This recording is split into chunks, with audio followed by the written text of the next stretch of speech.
본인도 의아해했어요. 과연 본인이 천국에 올 자격이 있는지. 지금부터 벌어지는 모든 일은 고낙준 씨 책임입니다. 와, 이 드라마 어렵습니다. 5회 예고에서 해수기 지옥에 가게 되면서 본격적인 지옥 세계관이 펼쳐질 것으로 보입니다. 그리고 여전히 한지민의 정체는 미스테리합니다. 한때 응답하라 1988이 전 국민을 덕선이 남편 찾기에 몰두하게 했다면 이번 이 드라마는 한지민 정체 밝히기에 온 시청자들을 명탐정 코난으로 만들고 있습니다. 4회까지 보고 여러분의 생각은 어떠신가요? 저는 사실 방향을 점점 잃어가는 기분인데요. 현재까진 도저히 감이 잡히지 않는 것 같습니다. 이게 현생의 이야기가 아니라 작가가 만들어낸 천국과 지옥의 세계관에서 일어나는 이야기이기 때문에 그 어떤 추측도 가능한 상태고 또 그렇기 때문에 좀 난해하기도 한 것 같습니다.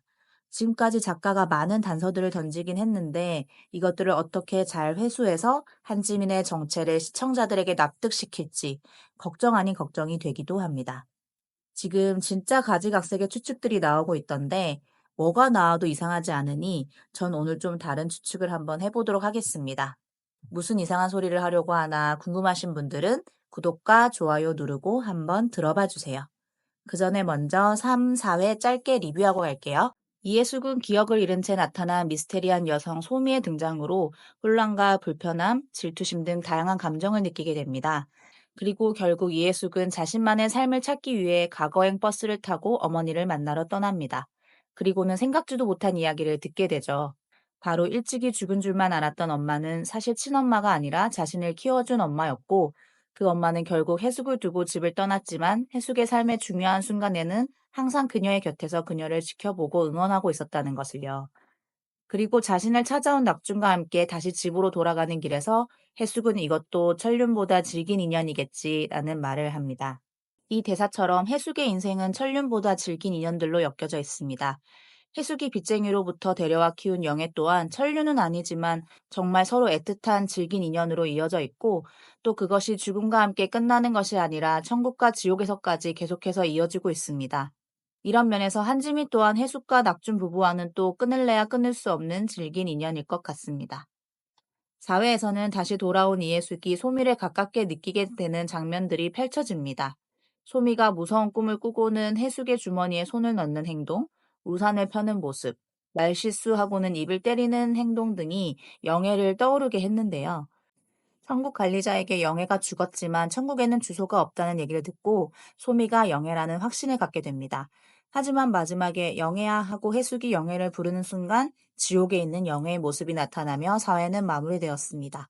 이로써 한지민은 영애가 아니라는 것은 밝혀지게 되었는데요. 지난번 영상에서 여러 가지 가설 중에 저는 한지민이 낙준의 어머니, 그러니까 해숙의 시어머니라는 것에 무게를 두고 얘기를 했었습니다. 여전히 그 생각이 가장 강하긴 하지만 사회에서 한지민이 영애가 할 법한 행동들을 하는 그 떡밥이 뭔가 마음 한켠에 계속 걸리는 것 또한 사실입니다. 그래서 저는 오늘 또 이상한 추측을 한번 해보려고 합니다. 한지민이 바로 영애의 친엄마라면 어떨까 하는 생각입니다. 자, 뭐든 상상해 볼 수 있는 이 드라마. 그냥 한번 끼워 맞춰 보겠습니다. 먼저 드라마에서 소냐와 소미의 관계를 눈여겨봤는데요. 낯선 사람에겐 절대 다가가거나 말을 섞지 않는 소냐가 소미와 아주 자연스럽게 대화를 나누는 걸 보면서 두 사람이 처음 만나는 사이 같진 않았습니다. 소냐는 이해숙이 키우던 반려묘로 천국에선 인간으로 다시 태어난 인물이죠. 그런 소냐가 소미와 함께 나비를 쫓으며 자연스럽게 교감하는 장면은 소미가 현생에서도 소냐와 교류한 적이 있는 인물이라는 생각을 해볼 수 있게 합니다.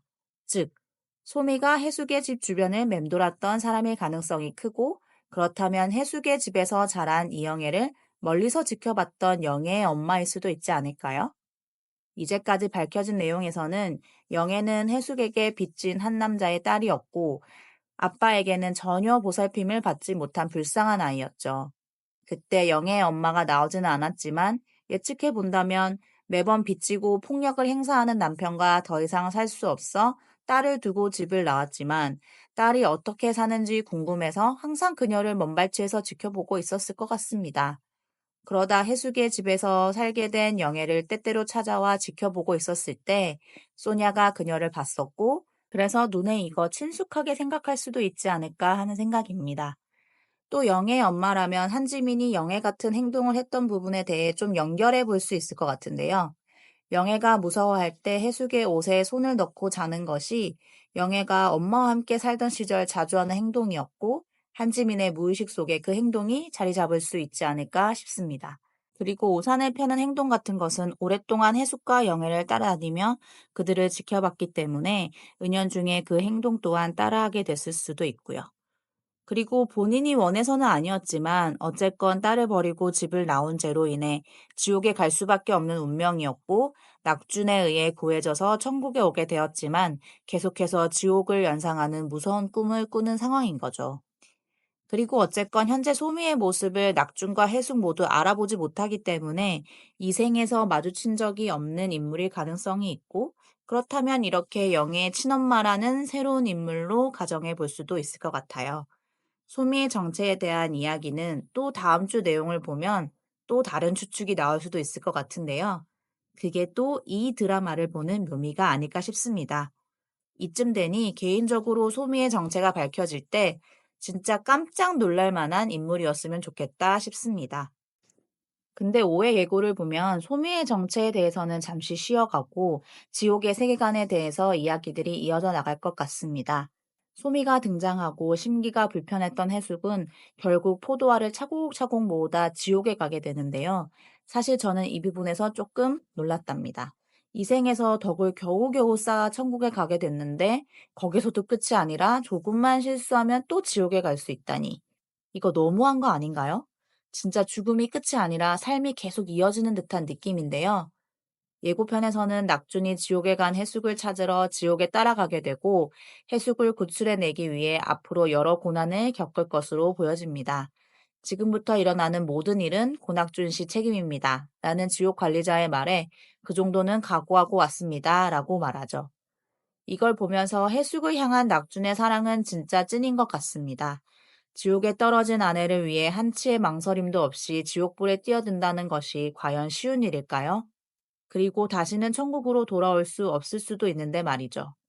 아마도 젊은 시절부터 평생을 불구로 누워있던 자신을 버리지 않고 끝까지 먹여 살리고 보살펴준 해숙에 대한 고마움, 미안함, 이런 것들이 낙준을 움직이게 했을 겁니다.